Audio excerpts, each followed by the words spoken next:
David Dobrik's $1,000 house party tickets have raised eyebrows. Addison Rae has defended her acting. Bryce Hall has responded to a viral photo of him kissing another guy. And of course, it's the return of Dan Howard.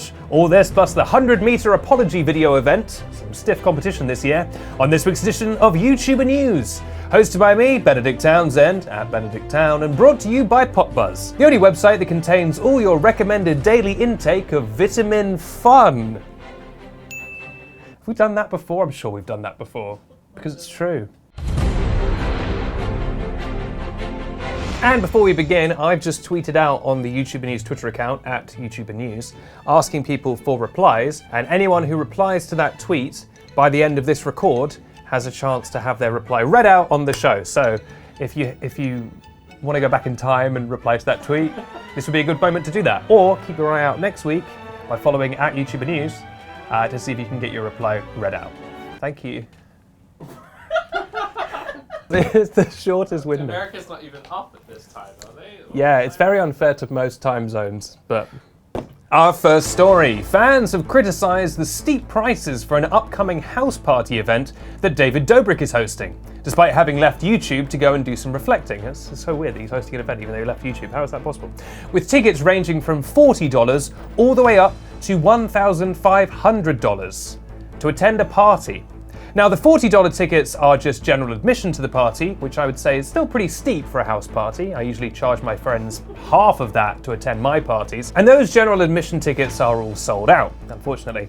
But you don't care about that, you just want to know what's going on with the super expensive ones. What kind of bang do you get for your buck? Well, fear not, old Bento Box here has all the answers. For 1,000 human dollars, you get a booth, and, I quote, booth purchase includes entry for 8 guests, a bottle of vodka, and 2 bottles of champagne. A private seating area, dedicated server throughout the evening. I don't know if that's someone who serves you or some kind of like Minecraft server.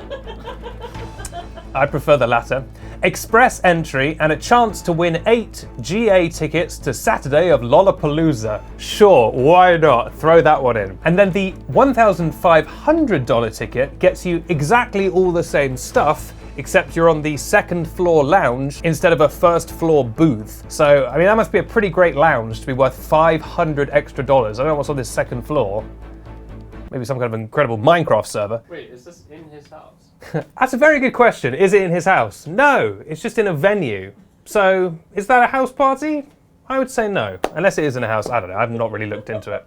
It's safe to say I'm not attending this party. I've not been invited to this party. Now, as wild as it seems that people would pay money for this, you know, as I said, the general admission tickets are gone. So only the spicy, pricey boys remain. So if you really want to go to this event and watch David Dobrik DJ, sure, you better start saving or selling your organs right about now. And for legal purposes, that was a joke. Please retain your organs. A lot of people don't know that the D in David stands for DJ and the D in Dobrik stands for DJ. You can imagine him now. Hold on, let me get my headphones. What would he be playing? Just like TikTok songs. Into the thick of it. Into the thick of it. The taste of your lips, I'm on a red. Toxic workplace environment. Time to hold people accountable. JK, let's have a party. I think we've killed the laughing lady. The replies are coming in thick and fast to the tweet. Tallulah says, thoughts on this dog I saw 2 years ago? Looks like a pretty good dog. Thanks, Tallulah. We'll be checking in later in the show. Our second story, Addison Rae has responded after having her acting skills critiqued. Now, as we all know, and we all can't stop talking about it, Addison Rae is going to be appearing in a remake of the 1999 teen movie She's All That, and it's going to be called He's All That. We're all excited about it. Every morning we wake up in a cold sweat and scream, He's All That, it's on its way! And we're very excited. But in a new interview with Elle magazine or website or something, she talked about how difficult it was for her to be an actor. And that actually it was very difficult for her, and that actually we shouldn't criticize her as much. She said, quote, in this industry, when you come in and get labeled as one thing, people like to keep you there, which is understandable, and I get it. But what people don't realize is I've always wanted to do acting. I've always wanted to do music. I've always wanted to be a Formula 1 driver. Vroom, vroom, vroom. Like, see, the difference between me and all these other people in the acting industry is I want to be an actor. I've always wanted to do all these other things that they didn't really get to see or know because I just started being known when I was 19 years old. People haven't really seen the background or the classes I used to take and things like that. So I tried to tell myself, and this is the quote that's got her a little bit in trouble, you have to work that much harder to get people to take you seriously. I will slightly defend Addison here. Some people have read this as her saying that she works harder as an actress than other people. Maybe that's kind of the interpretation. I guess that is what she's saying, actually. I can't really defend it. She's basically saying, like, it's very hard for me because I'm very famous and people don't take me seriously. It's like, well, imagine how hard it is for people who are not already famous. What do you think is harder, guys? Being invited to audition for a movie because you're very famous and trying to win people over, or just trying to get an audition at all because you are an absolute nobody who's been trying for 5 years to get into the acting industry and you have no connections because you're a regular person from Oklahoma. She continues, I was in acting classes probably 3 times a week and doing personal coaching over Zoom, as well as script analysis. You gotta... I thought it was a joke. No, that's a real quote. I tried to find things I could relate to in my life and how I felt in that moment.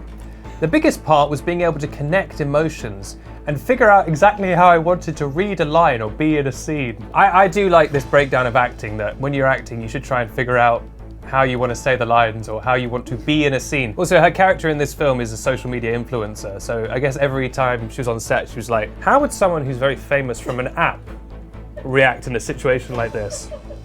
I'll need a couple minutes. Delivery is the most important part. That's something that acting and childbirth have in common, I would say. Even the day of, before doing a scene, I'd call my acting coach, Nancy. And it's quite funny to name check Nancy. I don't know why that's so funny. Yeah, she's throwing Nancy under the bus Yeah. as well. And she'd be like, all right, what are you channeling today? What exactly is the mood you're getting into? How are you going to feel? How are you delivering that line? And how is your character going through that event? I have to say, pretty easy paycheck for Nancy. Addison's going, I've got a line, what do I do with it? And Nancy's like, why don't you read that line and try and pretend you're the character? Then I'd have to get myself in that space. I would sit in my trailer for a few hours before I'd go and do the scene and read my lines and make sure I was mentally in that space. I mean, look, I'm making fun of her quite a lot because you should always punch up. She's a very famous person, she'll be fine. And I suppose it's good that she wanted to be prepared. I just feel like if I was a young actor reading this, I would be punching the wall. Guys, sorry, I'm having a hard time with this scene. Hi, yeah, sorry, one sec. Addison, what's up? It's just, I'm talking to this guy, right? Yeah, that's the scene. Sorry, get those lights? Yeah. We really don't have a lot of time. Yeah, it's just, I know I'm supposed to be talking to this guy, Grindelwald, and he's done all these crimes, but he's not real. So like, why am I talking to a guy who's not real? That seems dumb. Yeah, cool, Edison. So he's a character in the film, and you're a wizard, and you need to talk to him. Okay, I think there's been a mistake, because I'm not a wizard. I think you should have got someone in here who is a wizard. Should I leave? No, so you need to pretend you're a wizard. I gotta talk to Nancy. Where's Nancy? Nancy's in the corner, just like, it's worth the money, it's worth the money. It's probably the meanest we've been to someone on this show in a long while, but like, she's not gonna see this. And if she does, I'm sorry. Let's check in with the replies. Kira says, don't have anything interesting to say, just wanted to say hi. Hi, Kira. Thanks for replying. Our third story, Bryce Hall has responded to a viral photo of him kissing fellow influencer Ari Aguirre. The photo started circulating in late July, and it showed him kissing another influencer who happens to be a boy. And then it became a tale of retweets. The famous Charles Dickens book, A Tale of Two Retweets. Tana Mojo retweeted the photo, saying, quote, I turned my back for 1 second, ha ha ha ha ha ha ha. And the influencer himself, Ari, also retweeted the same photo, captioning it, Daddy. Daddy. And he also posted a photo of Bryce Hall on Instagram, calling him his boyfriend. Now this guy, Ari, he's an influencer. He only has 16,000 followers, but he's a stylish guy. And he follows Bryce Hall on Instagram and Twitter, but interestingly, for someone who is apparently his boyfriend, Bryce Hall does not follow him on either of those things. So the plot thickens. Now, Bryce didn't respond to that photo, but he did respond to a different photo of him kissing Harry Jowsey, and he captioned that, quote, now this is too hot to handle. So it's got people wondering, well, what's going on with Bryce Hall? Is he perhaps a member of the LGBTQ+ community? Who knows? Ultimately, that's up to him. And whomever he wants to kiss, he should be able to kiss, provided they want to kiss him as well. Sounds obvious, but you never know with these YouTubers. At the end of the day, is this news? Who knows? But we all had a fun time talking about it, didn't we? Alright, and with that we come to the end of the news segment of this show and on to the thing that everybody really wants to see. And it's been a long time since I've said this, and it brings me great joy and great pain to utter these words. Everyone behind the camera has got on their phones immediately. Both of them unconsciously just got their phones straight out. They were like, well, it's 5 minutes, get back to me. It's time for Dan How Watch.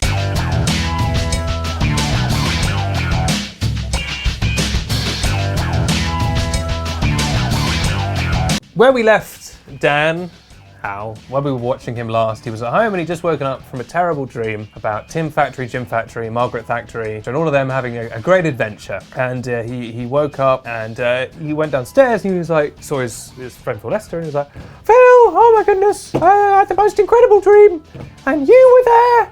And you were there, and you were there. And Phil was like, Dan, that's crazy. I sometimes have dreams as well. This isn't called Phil Lester Watch. Ha ha ha. It's called Dan How Watch. We don't want to hear from you. So you're aware that you're in the show? Not now, Phil, not now. And as they were bickering, ding dong, the doorbell rang. And Dan trotted over to the door. Hello, can I help you? Yes.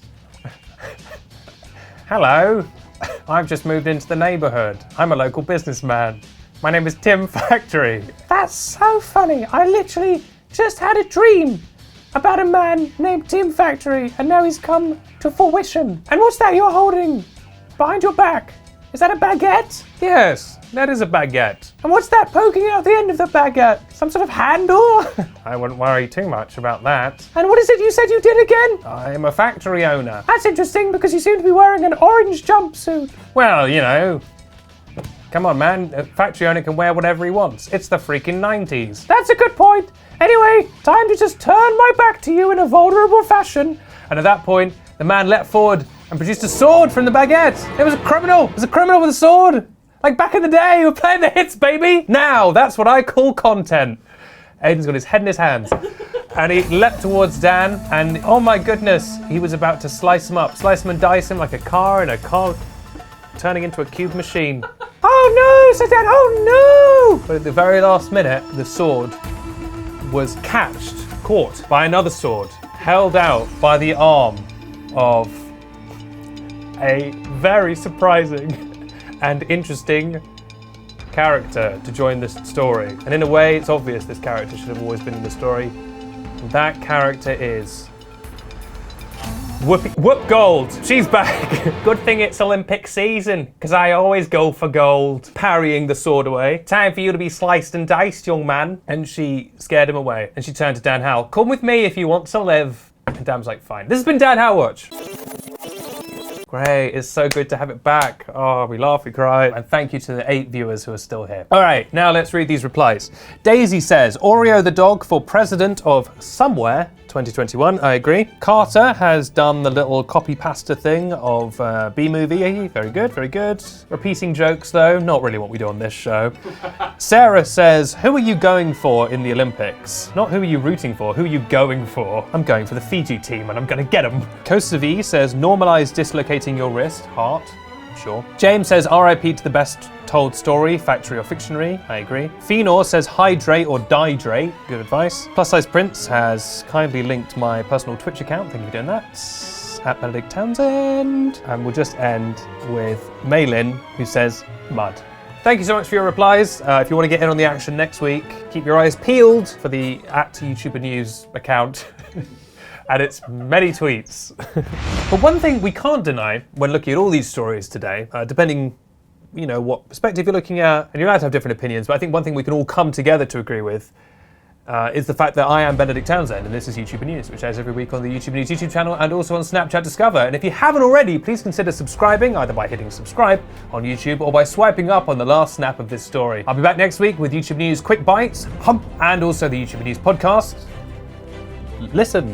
And also with this show, YouTuber News. Till then, look after yourselves, have a great week, and it'd be quite good for our bottom line if you could go back and rewatch this show like 3 or 4 more times. Or actually get a couple of friends to watch this show. Share it far and wide, because you know what they say? Those who share